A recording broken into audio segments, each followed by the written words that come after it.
جب پوچھا گیا حضور یہ قربانیاں کیا ہیں، فرمایا تمہارے باپ ابراہیم کی سنت ہے، اور فرمایا کہ ان کو خوش دلی سے اللہ کی راہ میں قربان کرو۔ قیامت کے دن یہ اپنے بالوں کے ساتھ، اپنے سینگوں کے ساتھ اور اپنے کھروں کے ساتھ آئیں گے، اور یہ بھی ارشاد فرمایا کہ کل پل صراط پر یہ سواریاں بن کے تمہیں پل صراط سے پار لگائیں گے۔ اور جب قربانی کے لیے کوئی شخص جانور خوش دلی کے ساتھ رضائے الہی کے حصول کے لیے ذبح کرتا ہے تو اس جانور کا خون زمین پر گرنے سے قبل یہ عمل قبول کر لیا جاتا ہے۔ اور یہ بات بھی ذہن میں رکھیے گا کہ ایام نہر یہ 3 دن جو خون بہانے کے ہیں، 10، 11 اور 12 تاریخ، ان ایام میں آپ جو بھی عمل کریں، نماز پڑھیں اور دیگر صالح اعمال کریں، بہت قابل قبول ہیں اور اللہ ان کو قدر کی نگاہ سے دیکھتا ہے۔ لیکن ان ایام میں جو سب سے زیادہ اللہ کو محبوب عمل ہے وہ راہ خدا میں خون بہانا ہے، قربانی پیش کرنا ہے۔ تو قربانی کا کوئی اور متبادل نہیں ہو سکتا۔ کچھ لوگ یہ فلسفہ ان دنوں کے اندر بیان کرتے ہیں کہ 20-50 ہزار کی قربانی کرنے کی بجائے اتنے اگر کسی غریب کو دے دیے جائیں تو اس کے 2-3 مہینے خیریت سے گزر جاتے ہیں، اور وہ گھر کے اندر جو ہے وہ ضرورت کی چیزیں ڈال لے تو گوشت تو 2-4 دن کے اندر کھایا پیا جاتا ہے، ختم ہو جاتا ہے۔ لیکن اگر اتنے پیسے کسی غریب کے گھر دے دیے جائے تو یہ اچھی بات ہے۔ تو اسلام کب اس عمل سے روکتا ہے؟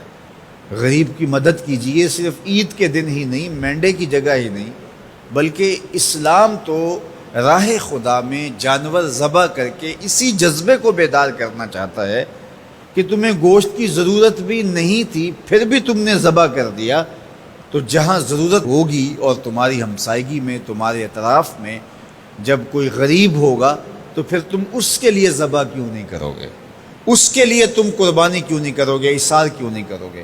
یہاں تو پھر بھی ہم گوشت خود کھا لیتے ہیں یا غرباء میں بانٹ دیتے ہیں، لیکن منا کی وادی میں جہاں لاکھوں قربانیاں پیش کی جاتی ہیں وہاں تو جانور کاٹ کے اس کو ذبح کر کے بس چھوڑ دیا، اس کے گوشت سے غرض ہی نہیں ہوتی۔ زیادہ تر حجاج ایسے ہوتے ہیں جن کو یہ بتا دیا جاتا ہے کہ تمہاری قربانی کر دی گئی ہے، اور وہ فون کال کے انتظار میں یا حکومت وقت کی جانب سے دیے گئے وقت کے بعد حلق کروا دیتے ہیں۔